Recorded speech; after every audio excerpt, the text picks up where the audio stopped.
Bago po tayo mo po, sabihin natin sa ating mga katabi, Happy 8th Anniversary TBC! Amen. Purihin ang Panginoon. Pwede na po tayo magsiupo. Bakit po ba Happy 8th Anniversary TBC? Bakit po? Dahil you are TBC, we are TBC. Katawan tayo ni Kristo. We are the body of the temple builders. At ito pong katawan natin ay katawan ng ating Panginoong Jesucristo. Ang church na ito ay katawan ng ating Panginoong Jesucristo, katulad din ng iba pang mga church na sumusunod sa Kanya na narito sa ibabaw ng lupa. Pagkatapos po natin magbatian ng Happy 8th Anniversary, ay batiin naman natin ang isa't isa ng Happy New Opportunity to serve the Lord. Pwede ba natin gawin yun? Sabihin mo, Happy New Opportunity. Hindi ko naririnig eh. Happy New Opportunity to serve the Lord. Amen. Balakbakan po natin ang ating Panginoon.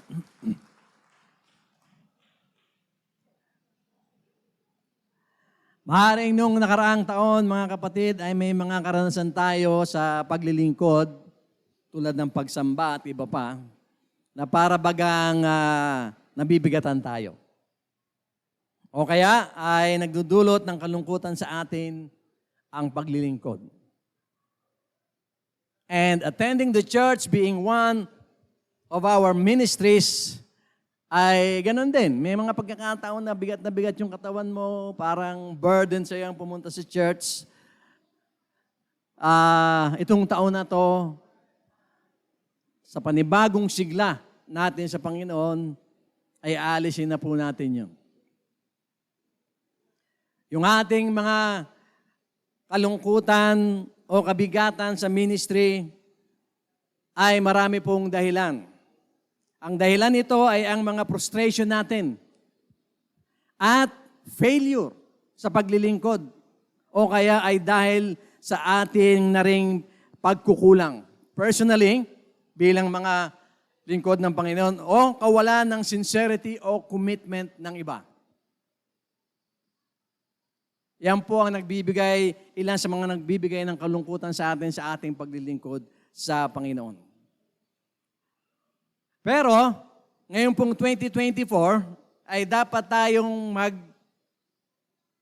magpakatibay at huwag magpadala sa mga kalungkutang ito para maging masaya tayo sa ating paglilingkod.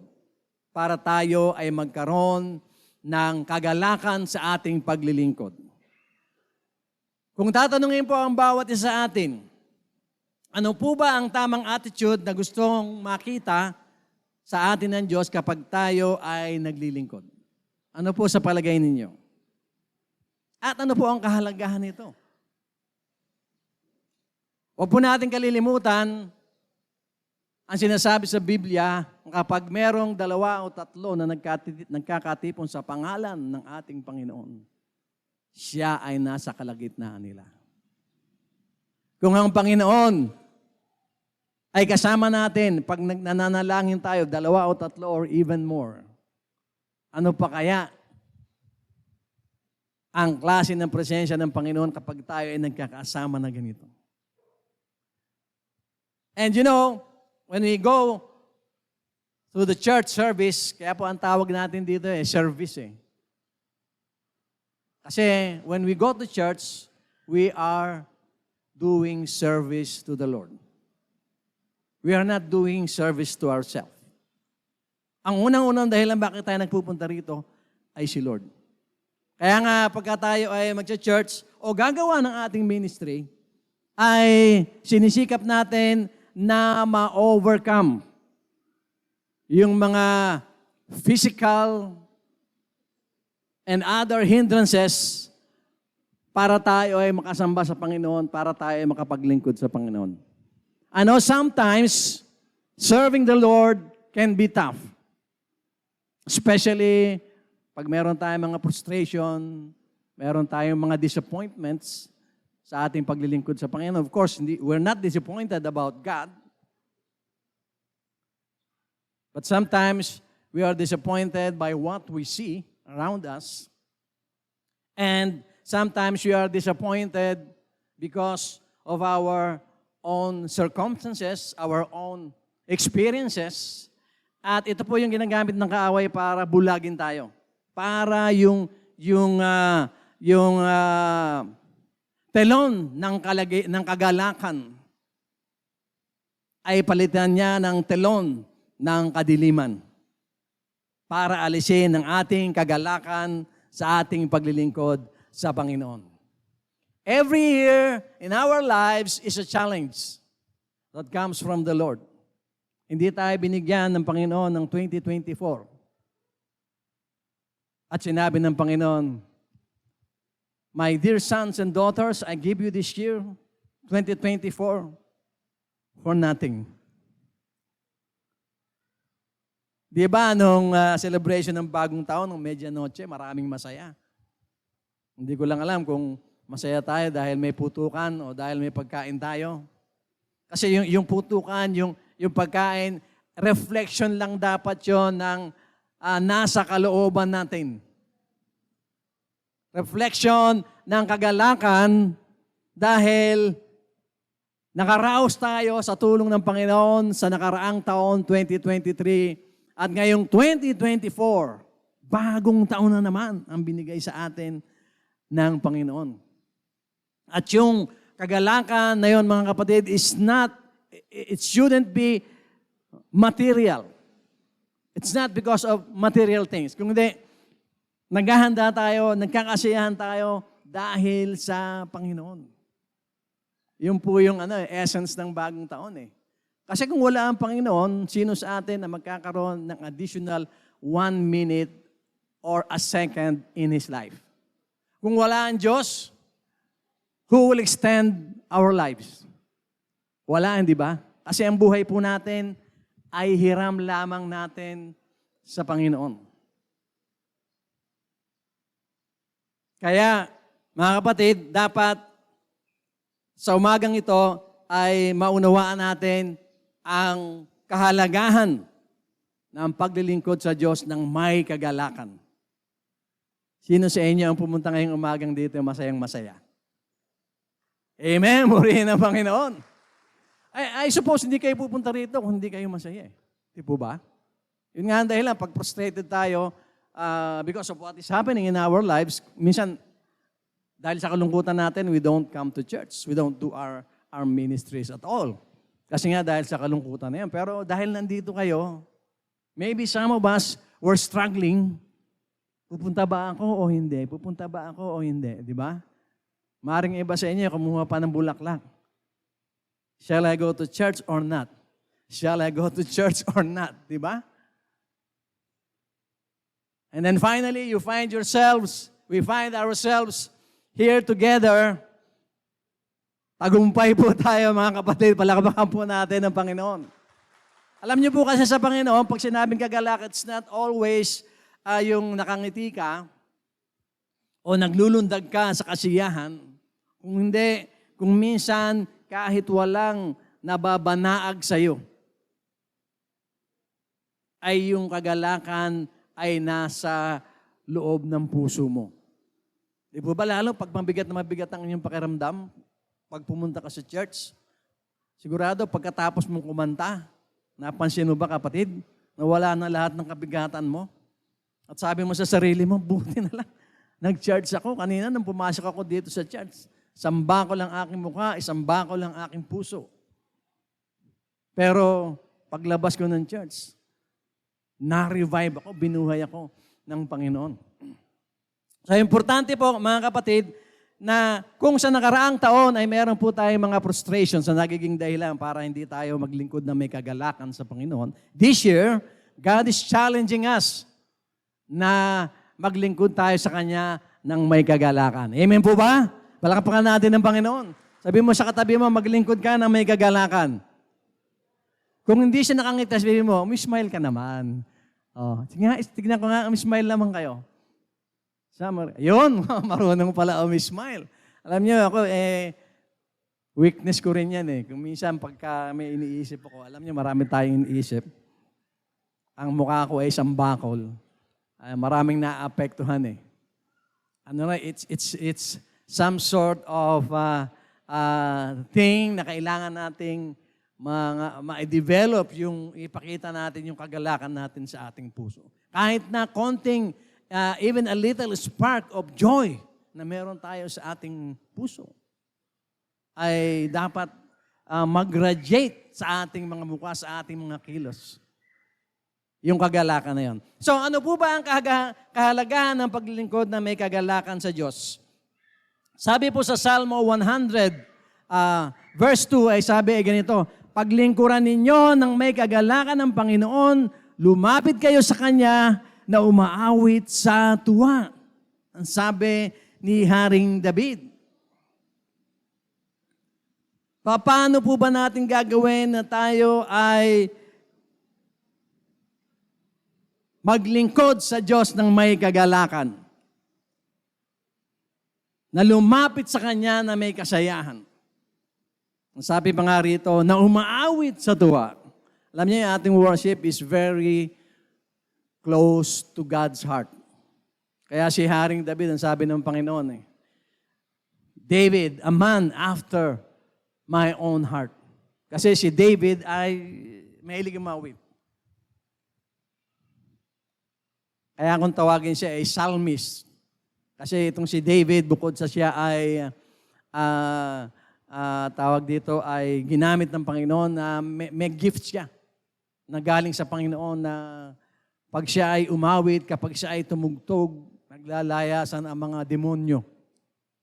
Kaya lang pag tumigil na siya ng pag-awit, maski sa kanyang sarili, kapag wala na siyang kagalakan, ang nangyayari po kay David, katulad ng isang pagkakataon na matay ang kanyang anak kay Bathsheba, ilang araw siyang hindi kumakain, nakahiga lamang siya sa semento, pagulong-gulong sa semento, walang gana sa buhay, dahil mamamatay ang kanyang anak. So, David is one of those characters in the Bible na pwede natin pagkatiwalaan. Kapag sinabi niya na paglingkuran ninyo ng may kagalakan ang Panginoon because this guy, this person, this king, in the person of King David, alam niya kung papaano ang malungkot. Alam niya kung papaano maging malapit sa Panginoon, but at the same time, alam din niya ang kalungkutan kapag siya ay nalalayo sa Panginoon. Kaya yung sinabi niya rito, mga kapatid, serve the Lord with gladness, come into His presence with singing. Malalim po ito, napakalalim po nito. Parang sinasabi sa atin ni Haring David ngayon, mga kapatid, iwasan yung malungkot. Sikapin yung maglingkod sa Panginoon na may kagalakan. Dahil alam ko kung gaano kahirap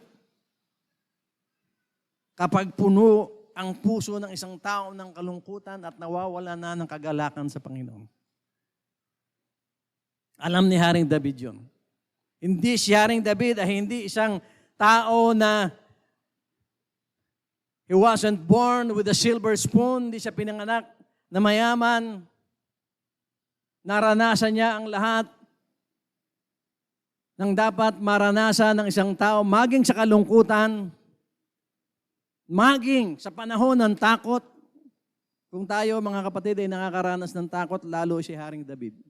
There were times na umiiyak siya sa Panginoon, tulungan niyo po ako.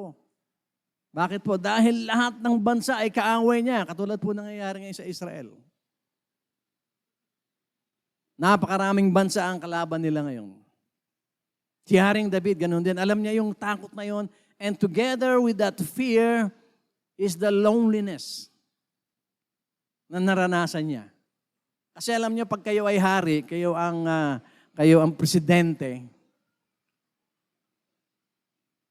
you will find out that it's lonely at the top.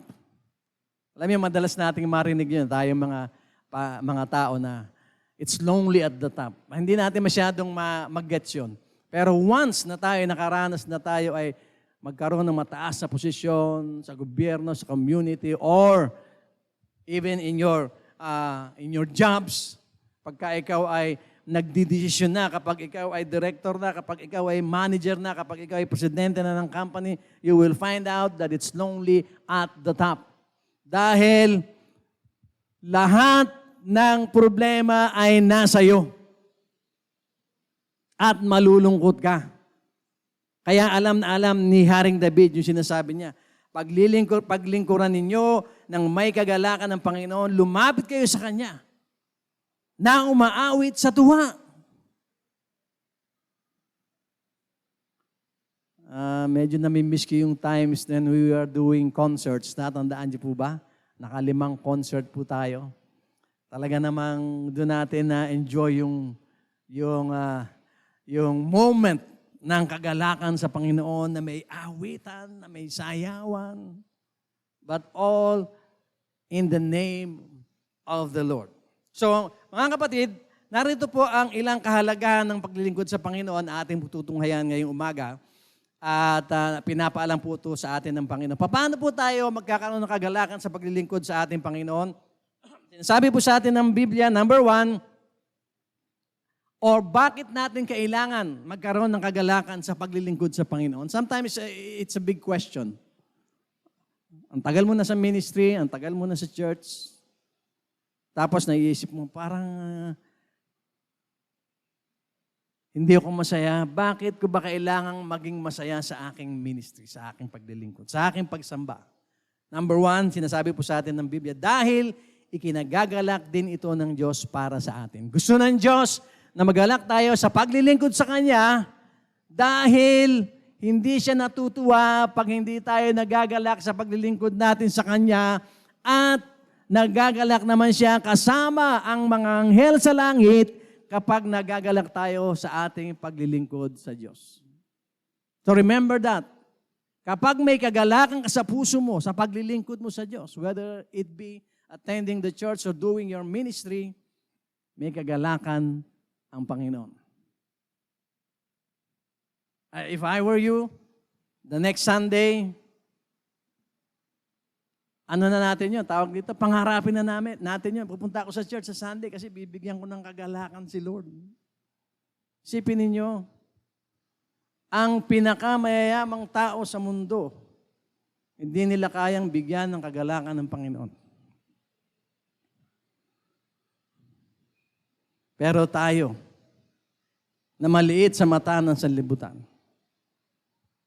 pumunta ka ng Sunday, pumunta ka sa araw ng Panginoon, sambahin mo siya na may pag-awit, ang may kagalakan, paglingkuran mo siya na may kagalakan. Bang! Ang saya ni Lord. Hindi kayang bilhin ng pera yon. Tandaan po natin mga kapatid na bilang mga anak ng Diyos, our role before the Lord is to be His children. And as His children, we should be glorifying the Lord with joy in our hearts.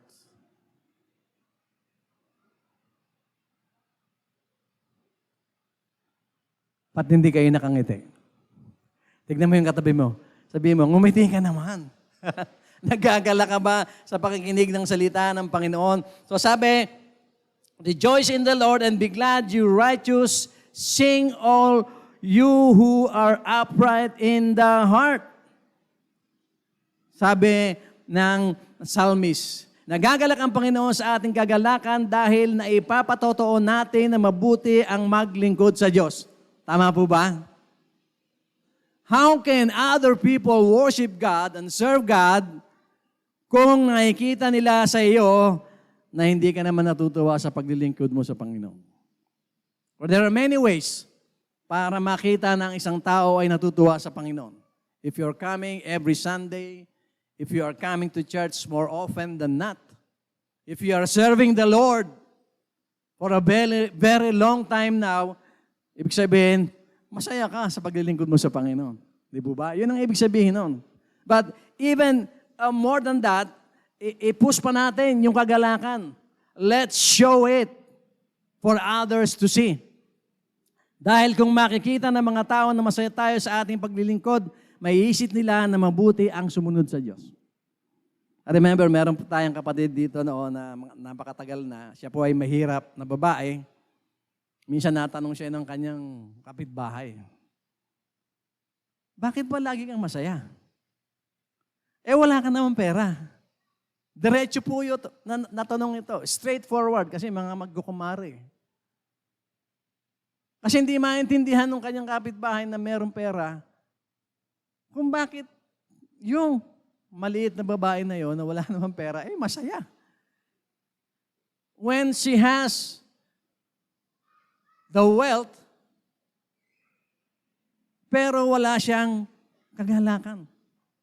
See? Napapansin Real life experience po natin yan dito sa TBC. At marami po tayong ganyang istorya. Natandaan ko noon ng isang pamilya natin na dati ay hindi born-again Christians.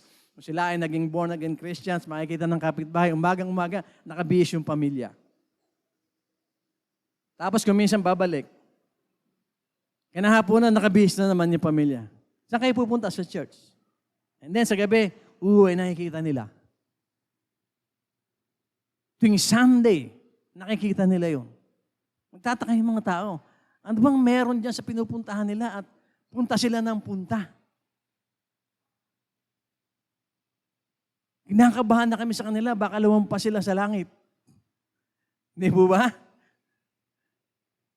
Pero yun ay pagpapakita ng kagalakan sa paglilingkod sa Panginoon. At para naman sa may mga ministry, para sa atin na siya mismong naglilingkod sa Panginoon, ay natutuwa ang Panginoon na sa ating paglilingkod ay may kagalakan tayo sa Kanya at sa mga ginagawa natin. Yung mga ministries po natin, mga kapatid, huwag natin yung pabayaan. Kahit gaano hindi naman masabi natin kasi wala namang ministry mababa Meron lang ministry na hindi pansin. For example, hindi nakikita ng tao. For example, ilan sa inyo nakakita na bago tayo mag-worship, may naghahanda ng ating communion, may naghuhugas ng ating mga cups. At marami pang ibang maliliit na bagay dito. Hindi natin nakikita yon. Pero, mga kapatid, kahit hindi nakikita yung paglilingkod na yon, gaano man kaliit yon, gawin pa rin natin ng may kagalakan. Tayong mismo naglilingkod na. Sometimes we feel, balagoong na yata ako Ako na lang lagi ang gumagawa nito. Kapatid, huwag mong isipin yun. Hindi ka balagoong. Bagamat si Lord ang nagturo sa tao kung paano gumawa ng bagoong ng gustong-gusto natin kainin. Pero hindi ka kailanman babalagoongin ni Lord sa iyong paglilingkod sa Kanya. Dapat kang magalak because the more you serve the Lord, the more you're telling Him that, Lord, ako ay nagagalak na maglingkod sa inyo. May mga ministries, subukin mong iwanan ng ministry mo pag hindi ka nakaramdam ng kalungkutan. So if I were you, nung mga nakaraan taon ay nang hinawa ka sa ministry, dahil alam niyo na, ang kaaway ay laging nanggugulo, laging nandyan. Nawa, sa oras na ito ay buksan ng Diyos yung kadiliman at sinungalingan na ginawa sa atin ng kaaway and maisip natin, nga pala, dati ako nag-serve, bakit ngayon hindi na? It's about time that we renew our service to the Lord and do it with joy in our hearts. Amen po ba? Palapakan po natin si Lord. With a smile. Diba? Kaya nga ako naisip ko kahapon, napaka-palad ni Christian kasi meron siyang million joy. Amen po ba? Sa mga hindi po nakakaalam, kahapon po ay kinasal ang ating mga kapatid na si Christian at Miljoy Valdepeña. Pwede ba kayong tumayo para ma-acknowledge kayo sandali? Tayo kayo. Ayan po. Mabuhay ang mag-asawang Christian at Miljoy Valdepeña. Mabuhay si Lord. A million joy. Ewan ko, wala ba dito ang mama mo? Tatanungin ko sana, saan yun nakuha yung pangalan ni Miljoy? Million joy. Alam niyo bang may tanim na ang pangalan ay Million Mothers? Hindi niyo alam yon. Succulent yon. Parang cactus siya na ang dahon niya ay mahaba. Tapos yung dahon niya, yung paligid ng dahon niya, nanganganak siya. May lumalabas na dahon na maliliit na may ugat. Na pag nahulog yun na yung susunod na tutubo. Ang tawag doon, Million Mothers. Pero meron po akong tanim na ang pangalan naman ay 1,000 Mothers. Shorter version ng 1,000,000 Mothers na tanim. Million Joy. Pero alam niyo si Miljoy, isa lang yan eh. Only Christian can have him. Unless pangalanan ni Christian yung kanyang magiging anak na babae na Miljoy II. Dadami na ang makakaranas ng milyon-milyon na kagalakan. And sana sa ating paglilingkod sa Panginoon, mga kapatid, ganun tayo. Yung meron tayong million joy in our hearts. Because what the Lord gave us, I believe, is a zillion blessing. Amen po ba? Yung ikaw, sarili mo, tumapat ka sa salamin ngayon, tignan mo yung sarili mo. Kahit bayaran mo ng trillion and zillions of dollars ang isang tao na pinakamagaling sa mundo at sabihin mo, gumawa ka ng katulad ko. Wala. Hindi may ibibigay nila yun. Pero that is one of the great reasons that why we should be joyful in serving the Lord. Because we are walking miracles, mga kapatid. Tignan mo yung katabi mo. Walking miracles yan, lahat yan. Tignan mo yung sarili mo sa salamin. Sabi mo, hi. Naisip mo na ba kung bakit gumagalaw ang kamay mo? Dahil binigyan ka ni Lord ng 5 daliri sa iyong kamay at binigyan ka niya ng palad. Kasi kung wala kang palad, hindi gagalaw ang mga daliri mo. Mga kapatid, hindi po ba? Miracle yun eh. As we sit here, ilan tayo rito, we are all miracles, walking miracles na ginawa ng Panginoon. We should acknowledge that. Dapat natin yung i-internalize. Talaga namang miracle ka eh. Hindi nga lang tayo perfect. Pero just the same, we are miraculously created by God. Kaya wala tayong dahilan para tayo ay malungkot sa Panginoon. Pangalawang dahilan kung bakit po natin kailangan natin magkaroon ng kagalakan sa paglilingkod sa Panginoon ay dahil kailangan natin ito palagi. Kailangan natin ito palagi, mga kapatid. Sino rito ang nagsasabi na, bakit ba gano'n ang buhay? Sana laging masaya. Di ba? Bakit ba gano'n ang buhay? May kalungkutan pa, sana lagi na lamang masaya. Kaya tayo may problema dahil sa ginawa ni Adan at ni Eva. And dadali natin yon hanggang sa ating libingan. Kaya alam din ni Lord na dahil tayo ay corrupted creation niya dahil sa kasalanan, kailangan natin ng kagalakan palagi. Kasi alam niya na malulungkot tayo one way or another in this world. Ang sabi po sa Filipos chapter 4 verse 4, magalak kayong lagi sa Panginoon. Iniulit ko, magalak kayo, sabi ni Apostol Pablo. Kung si Haring David ay sinasabing, alam na alam niya, sinasabi niya, pag sinabi niya, magalak kayo, mag-worship kayo sa Panginoon na may pag-awit, hinuhugot yun mula sa kanyang kalungkutan na dinanas. Si Apostol Pablo is another person, is another character in the Bible na kapag nagsabi na magalak kayong lagi sa Panginoon, he is saying that with authority. He is saying that according to experience. Minsan, pag may naririnig tayong nag-a-advise sa atin, iniisip natin, ano kaya? Is this person speaking from experience? Kasi ang taong reliable in advising others ay yung mga tao na yung sinasabi nila ay galing sa kanilang experience. Reliable sila kasi dinaanan nila yun. Si Apostol Pablo, bakit kaya niya sinabi, rejoice in the Lord always. Sabi niya, I will say it again, rejoice. Bakit po? Kasi kailangan natin ito palagi, itong kagalakan na ito. At ito pong Philippians 4, verse 4, ay sinulat po ni Apostol Pablo habang siya ay nasa kulungan. Masaya ba ang makulong? Hindi ko po alam. Pero hindi ko naranasan. Pero alam nyo na hindi yun masaya. Bakit magiging masaya yun ang pagkain mo ay merong hiniwan tsinelas? Nangyari po yan sa kulungan. Magluluto, ginataan, na kung ano. Tapos sabi ng cook, yung tsinelas na, hiwa-hiwain mo, ilagay mo dyan. Paano kung masisiyahan nun? Hindi po ba? Noong panahon ng martial law, yung mga political prisons, ang ulam nila lagi, galong. Nakaranas na ba kayo kumain ng galong?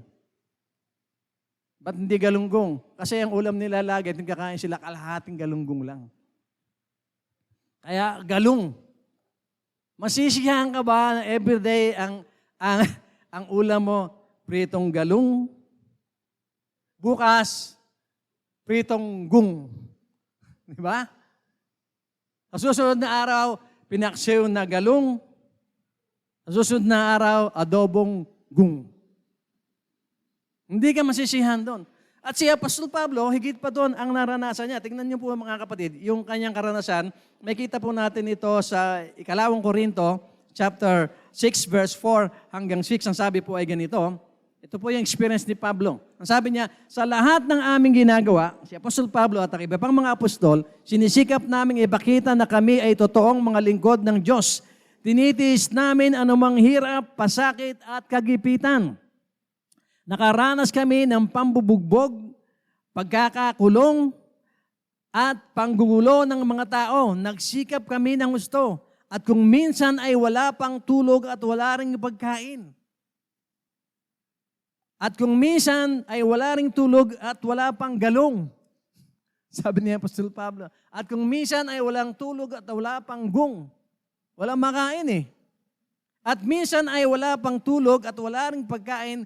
Pinatunayan namin sa lahat na kami ay mga tunay na lingkod ng Diyos sa pamamagitan ng aming malinis na pamumuhay, kaalaman, pagtitiyaga, kagandang loob sa pamamagitan ng patnubay ng banal na Espiritu sa amin na tapat sa pag-ibig. Isipin ninyo yung experience niya ni Apostol Pablo. Kaya kapag sinasabi niya sa atin ngayon sa napaka-exing verse, rejoice in the Lord always. I will say it again, rejoice. Napakalalim at napakalawak po niyan. These words are meant to inspire us, taking it from a person who has experienced many persecutions. Ito pong binasa natin dito, ito po yung maiksing version lamang ng listahan ng experience ni Pablo ng kalungkutan at kahirapan. Meron pa siyang meron pang ibang part dito rin sa Corinthians na sabi ni Pablo, naranasan ko nang sumakay sa 3 barkong lumubog. Isipin niyo yun. Para bang wala nang pinakamalas na tao kundi si Pablo. Tuwing sasakay ng barko ay lumulubog. Hindi po ba? Kaya when he said na tayo ay dapat na magalak lagi sa Panginoon.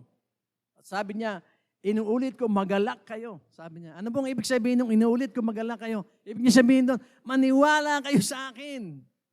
Dahil naranasan ko na ang kalungkutan. Parang sinasabi niya Apostol Pablo, kaya kayo mga kapatid. Kasi si Pablo, siya po ay evangelist.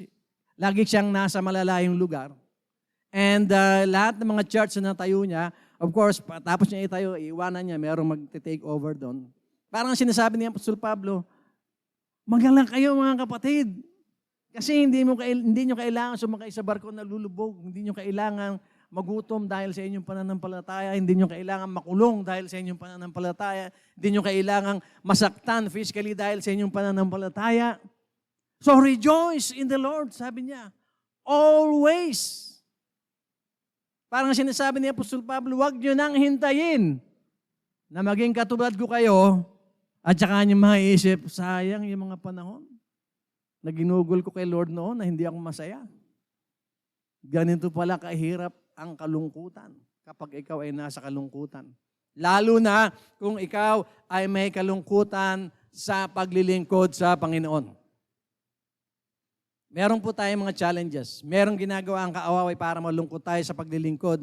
Pero mga kapatid, patuloy natin sikapin na hanggat maaari, lagi tayong magalak sa Panginoon.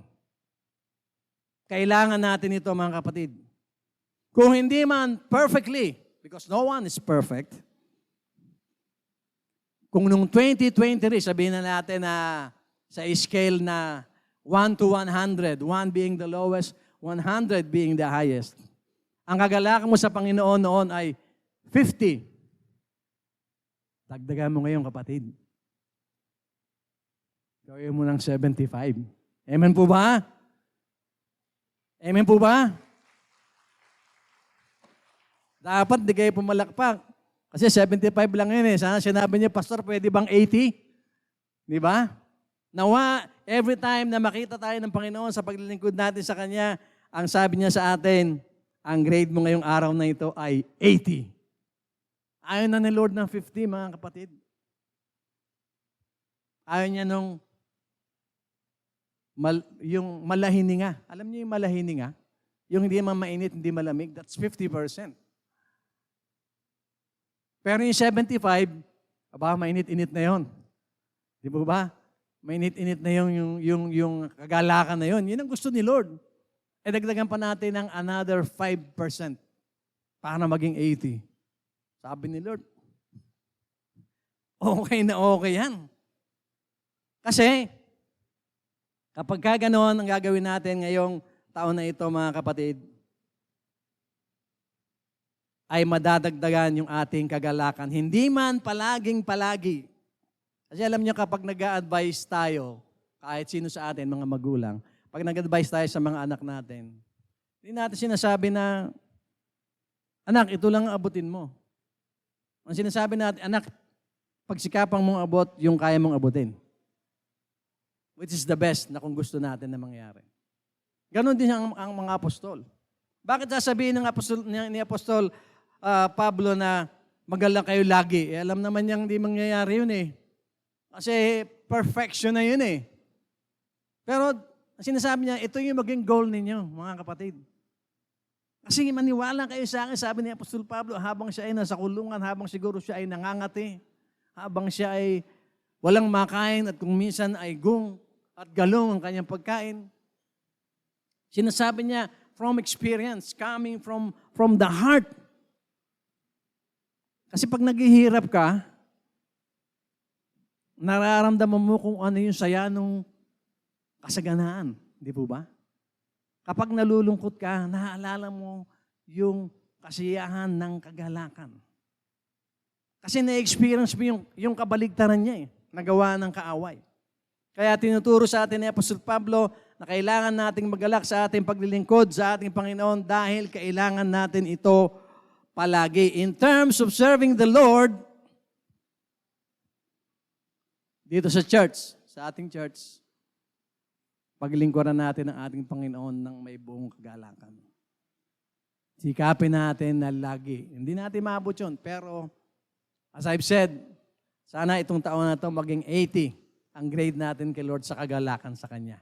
Na pagdating ng December, sabi ni Lord, well done, my child, well done. Ang grade mo ay 80. Palapakan po natin si Lord. Another reason kung bakit natin kailangan magalak sa Panginoon, sapagkat kapag nagagalak tayo sa paglilingkod natin sa Panginoon, nabibigyan natin siya ng karangalan. Di po ba? Parang ano lang yan simpleng-simple lang yan. Halimbawa, isang pamilya, nakikita ng mga kapitbahay na yung mga anak ay masasaya. Nakikita ng kapitbahay na yung mga anak ay umaasenso. Nakikita ng mga kapitbahay na maganda ang takbo ng buhay ng mga bata. So, anong isipin ng kapitbahay mo, magaling na mga magulang yan. Ganon din si Lord. Anak ka ng Diyos eh. Kristiyano ka eh. Tapos malungkot ka palagi.